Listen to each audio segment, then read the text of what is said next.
និយាយដល់ការបូកលេខនៅក្នុង Excel អ្នកនរគ្នាប្រហែលជាធ្លាប់ស្គាល់ឬក៏ធ្លាប់ឮ function មួយឈ្មោះថា sum មែនទេចុះចំពោះ sum if និង sum if មានអីផ្ទុយតើអ្នកនរគ្នាធ្លាប់ឮអត់ខ្ញុំគិតថាមានអ្នកខ្លះស្គាល់អ្នកខ្លះក៏ស្គាល់ដែរប៉ុន្តែមិនថ្មីទេនៅវីដេអូនេះខ្ញុំនឹងបង្ហាញអ្នកនរគ្នាអំពីរបៀបនៅក្នុងការប្រើនៃ function 3នេះហើយពេលណាយើងគួរតែប្រើវានិងប្រើវាដោយរបៀបណាអូខេអញ្ចឹងយើងទៅមើលឧទាហរណ៍នេះឥឡូវខ្ញុំមានតារាងមួយដែលនេះគឺជាតារាងនៅក្នុងការលក់ទូរស័ព្ទដៃនៅក្នុងលក្ខខណ្ឌដែលខ្ញុំចង់រកនៅចំនួនសរុបគឺខ្ញុំប្រើ function sum នៅក្នុងលក្ខខណ្ឌដែលខ្ញុំចង់បានចំនួនសរុបតែប្រភេទទូរស័ព្ទដែលមានទំហំផ្ទុក256ទេគឺខ្ញុំប្រើ sum if ហើយបើខ្ញុំចង់ទៅឆ្ងាយជាងនោះទៀតខ្ញុំចង់បានទូរស័ព្ទសរុបដែលមានទំហំផ្ទុក256តែប្រភេទ iPhone ឬក៏ Apple ទេគឺខ្ញុំប្រើ sum if មាន s នៅកន្ទុយអញ្ចឹងចង់ដឹងថាយើងប្រើវាដោយរបៀបណានៅក្នុង Excel យើងទៅមើលទាំងនេះចំណុចទី1គឺយើងមករកតម្លៃសរុបណាអញ្ចឹងការប្រើ function ក៏ដូចជាការ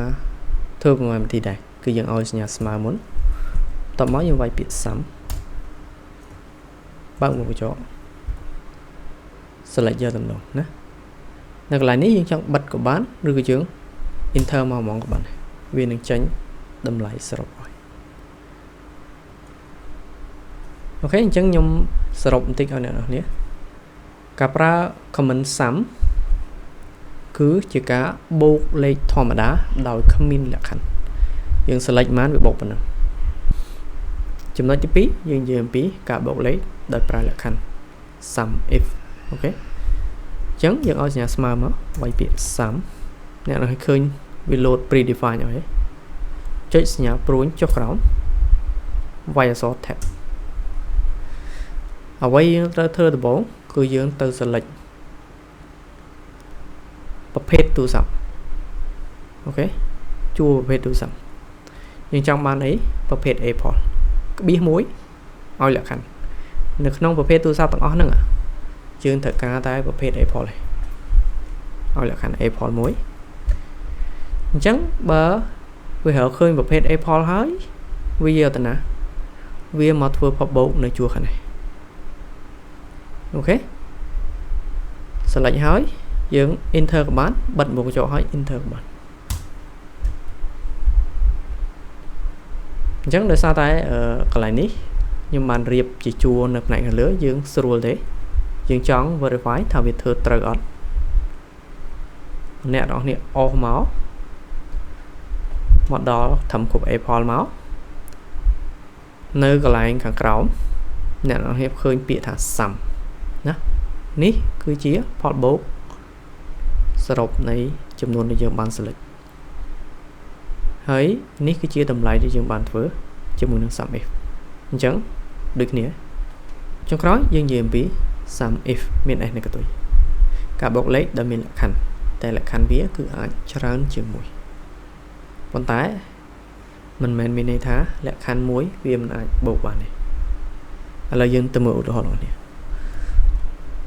អញ្ចឹងក្នុងលក្ខខណ្ឌដែលយើងបូកលេខដែលមានលក្ខខណ្ឌតែមួយឧទាហរណ៍ជាក់ស្ដែងណាយើងចង់បានតម្លៃសរុបតែប្រភេទទូរស័ព្ទដែលមាន RAM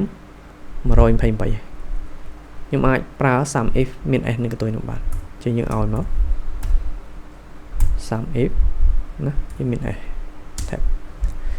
ការប្រើប្រាស់វាហាក់ខុសពី sum if ធម្មតាបន្តិចណាដំបូងគឺយើងទៅ select តម្លៃដែលយើងចង់បូកហើយបានយើងឲ្យលក្ខខណ្ឌតាមក្រោយអញ្ចឹងបូកនៅតម្លៃនេះចូលគ្នានៅក្នុងលក្ខខណ្ឌដែរមកជួរនេះមានតម្លៃ128អូខេបិទមុខកញ្ចក់ enter ចេញដូចគ្នាឥឡូវខ្ញុំធ្វើមកវិធីទៀតឲ្យអ្នកនរគ្នាយើងប្រើ sum if ធម្មតា បើមុំចោគឺយើងទៅselectអានេះមុនផ្ទុយណាផ្ទុយគ្នាតមកបានយើងឲ្យលក្ខខណ្ឌ123ហើយបានយើងមក select ដូចគ្នាអូខេតោះឥឡូវយើងទៅមើលកន្លែងដែល sum is really useful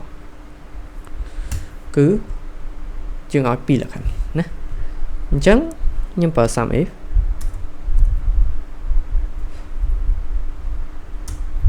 ដើម្បីរក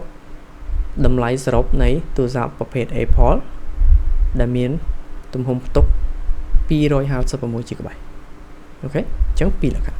Apple ទំហំផ្ទុក 256អូខេអញ្ចឹងយើងទៅ select តម្លៃដែលយើងឲ្យវាបូកនៅក្នុងលក្ខខណ្ឌដែរវារកឃើញថាជួរនេះមានតម្លៃ256អូខេហើយនៅជួរនេះវារកឃើញថាជាប្រភេទ Apple អូខេ enter ជាងឲ្យត្រឹម2លក្ខខណ្ឌដូចជាមើលងាយ function នឹងពេកឥឡូវយើងថែមមួយលក្ខខណ្ឌឲ្យវាទៀតណាគឺយើងទៅរកទូរស័ព្ទប្រភេទ Apple ដែលមានទំហំផ្ទុក256ហើយជាប្រភេទ second hand អញ្ចឹងយើងឲ្យមក sum if អូខេ tab មកអញ្ចឹង sorry យើង select ណាធ្វើផបោកនៅក្នុងតារាងនេះបើសិនជាយើងរកឃើញថាតារាងនេះជាប្រភេទ Apple